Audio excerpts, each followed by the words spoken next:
आज मैं कहती हूं दृढ़ता से, वो एक लोकसभा क्षेत्र का कल्याण और विकास नहीं कर पाए, देश का क्या खाक करेंगे। वो टॉस करके सोच नहीं पा रहे हैं कि मुख्यमंत्री की रेस में है कि प्रधानमंत्री की रेस में है।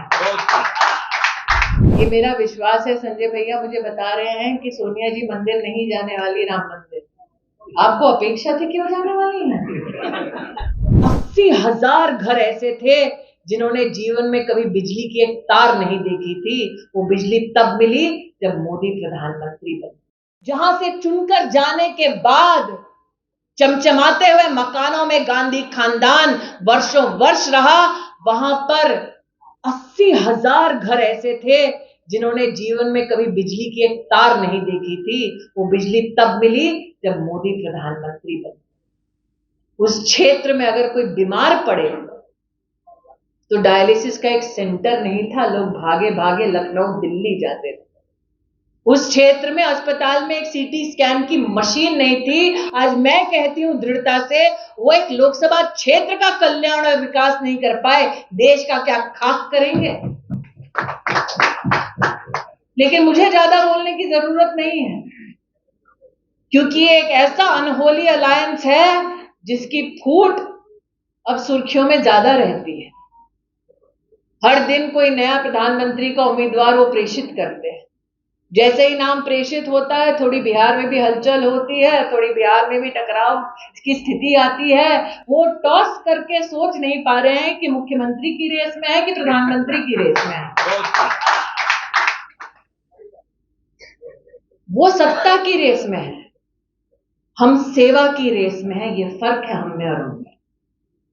और सेवा के लिए मौका फिर मिले, संचार अच्छा हो, विचारों का, वार्ता अच्छी हो, नीतियों की, अच्छी नियत के साथ जनता के मध्य में जाएं। मैं आज भाजपा की कार्यकर्ता होने के नाते अपने सभी कार्यकर्ता बहनों और भाइयों से कहती हूं, हम एक एक विकास के काम का ब्यौरा दे सकते हैं। हमारी रिपोर्ट कार्ड अच्छी है, उनकी रिपोर्ट कार्ड में बड़ा सा फेल लिखा है, इसलिए जनता पुनः मोदी को प्रधान सेवक बनाएगी, ये मेरा विश्वास है। साल की शुरुआत में ही आपने बिगुल फूंक दिया है दानिश जी, और बिगुल जब बजता है युद्ध की भूमि पर, तब ये मान्यता है कि माथे पर विजय का तिलक लगाने, प्रभु से प्रार्थना करने बहन ही आती है। इसलिए बहन के नाते आज मुझे आपने आमंत्रित किया। प्रभु आप सबको विजयश्री का आशीर्वाद देगा, और प्रभु आप सबको विजयश्री का आशीर्वाद देगा, ये मेरा विश्वास है। संजय भैया मुझे बता रहे हैं कि सोनिया जी मंदिर नहीं जाने वाली, राम मंदिर। आपको अपेक्षा थी क्यों जाने वाली है? ऐसा नहीं भैया, जिसकी जो आस्था वो वहां जाए, जिसकी जो आस्था वो वहां जाए। उनकी राम में आस्था नहीं है, आज वो उन्होंने प्रमाणित किया।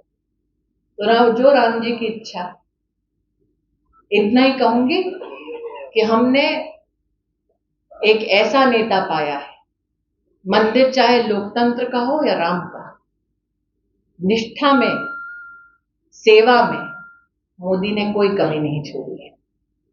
ऐसे निष्ठावान नेता के नेतृत्व में पुनः हम 2024 में जनता का आशीर्वाद पाएं, युद्ध की भूमि पर विजयश्री का बिगुल बजाएं। इसके लिए सभी कार्यकर्ताओं से निवेदन, नमन, और पुनः दानिश जी आपको और भाजपा की पूरी टीम को प्रदेश में बहुत बहुत बधाई।